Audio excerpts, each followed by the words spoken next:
As I mentioned, we originally went for 18 months and ended up staying nearly 4 years.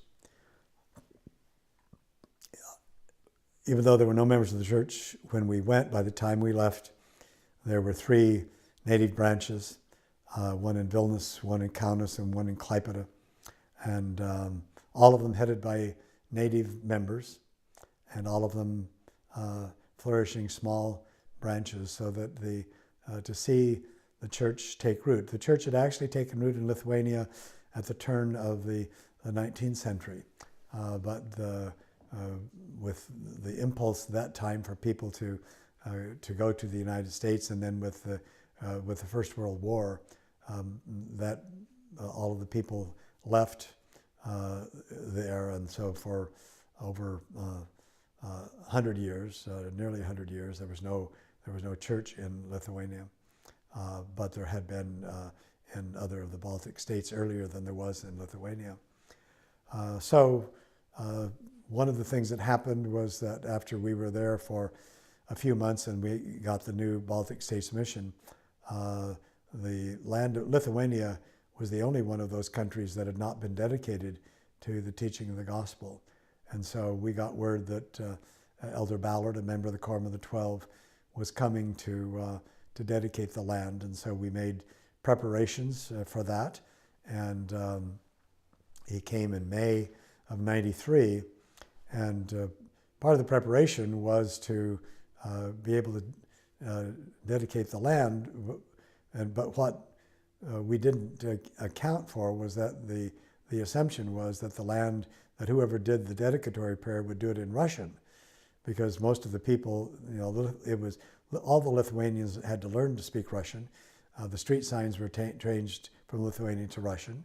The Russians, in a sense, or the Soviets, really tried to quelch Lithuanian culture and society. They weren't successful in doing that, but nevertheless, this was the case. So I remember talking to Elder Neuenschwander, who was the head of the region, the area presidency, and Elder Ballard, and I said, "What language are you?" Well, first of all, in a meeting that we held, the first meeting, Elder Neuenschwander said, "We've got a treat for you tonight, because our missionaries, these were missionaries that had been working in St. Petersburg, were now assigned to this new mission. They're going to sing one of our hymns, and they're going to sing it in your language." And then they sang it in Russian. And the Lithuanians were not real happy about that, because their language was Lithuanian. So I said to Elder Neuenschwander, I said, "You're doing the dedicatory prayer tomorrow. What's it going to be translated into?" And he said, "Russian." And I said, "You can't really do that."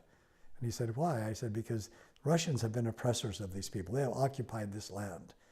They have, kept these people from celebrating Christmas.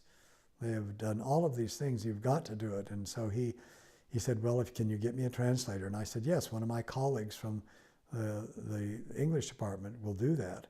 And so he said, "Okay, bring her." And so the next morning on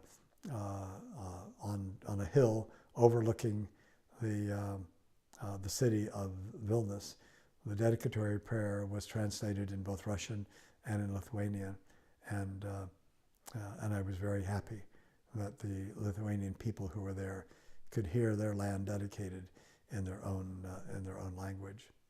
So there were many adventures. Lithuania is a beautiful land. It's called, Lithuania means land of rain, and so it rains a lot, and it's cold in the winters. I mentioned the missionaries. I mentioned earlier that it was on my mission that I grew up.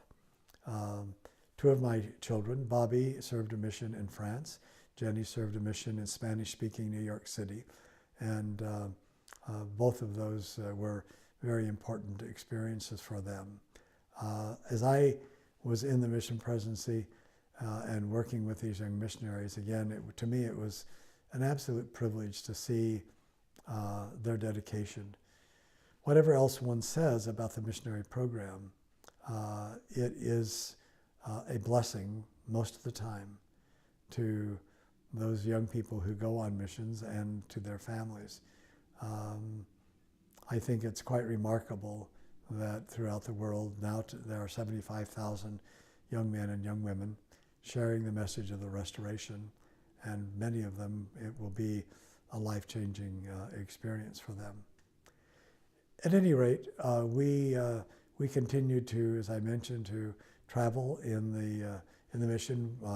Once, when Jennifer and her husband came to visit with us, Jenny and Paul and I went to St. Petersburg to meet with our friends Tom and Miriam Rogers, who were the mission president there, and that was a delightful experience. Tom took us to the ballet, and we had a wonderful experience in St. Petersburg. St. Petersburg is a beautiful city, and with the Hermitage, a great center of art and culture, and we were able to, while we were there, to taste of that, and also to do the same with Lithuania. One of the things I was anxious to do was to get Lithuanian taught in the MTC, and so there was no one teaching at the MTC, so I got one of my colleagues in the English department. I said, would you be interested in doing a master's in English as a second language if I could get you into BYU? And she said, I'd love to. So I arranged that, and she went to BYU, lived with our friends Eugene and Charlotte, England, and was able to start teaching Lithuanian in the MTC, so that much more rapidly than would have been expected, we had missionaries who started coming out who had the rudiments of Lithuanian language training at the same time that she was able to do her master's degree at BYU.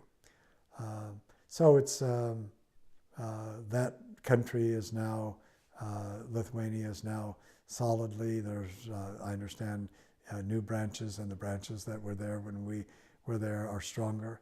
And it was a great privilege to be part of that. The time came for that mission to end, which it did in June of 1996. And Ruth and I, we had sold our home in Los Angeles, and we had come home in the middle of our mission. Jenny and we originally, for 18 months, we thought this would be time for us to come back and decide where we were going to live and still have the capital gains advantage. But when we extended our mission, the capital gains clock was ticking. We came home for Jenny and Anna's wedding in the middle of our mission, and drove to Santa Cruz and decided that we wanted to live there. We bought a house in Santa Cruz and went back to Lithuania, so that when we finished our mission, we had a home to live in, on Huckleberry Island in the Santa Cruz Mountains, right on the San Lorenzo River.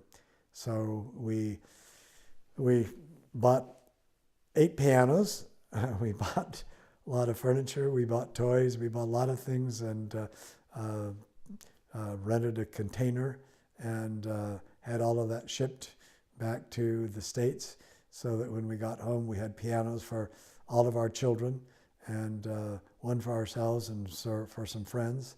And we brought back some really nice furniture, and we moved into a large home on Huckleberry, I guess it was over 2 acres on Huckleberry Island in the Santa Cruz Mountains, and started living our life back in the United States.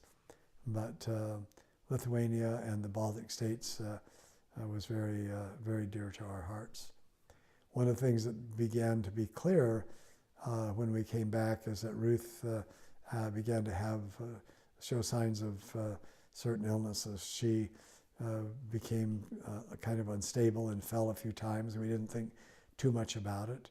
But it later turned out that she had Parkinson's disease, and she also had a blood disorder, and so that began to complicate our life a little bit. But we were doing well in the Santa Cruz Mountains and enjoying the San Lorenzo Valley ward there, and loving very much living on the coast of California. Santa Cruz is a beautiful place, and We had 800-year-old redwood trees on our property, beautiful, and living on a river, and hearing the water every night as we went to sleep was a wonderful experience for us. We loved living in the Santa Cruz Mountains and among the redwoods and on the river.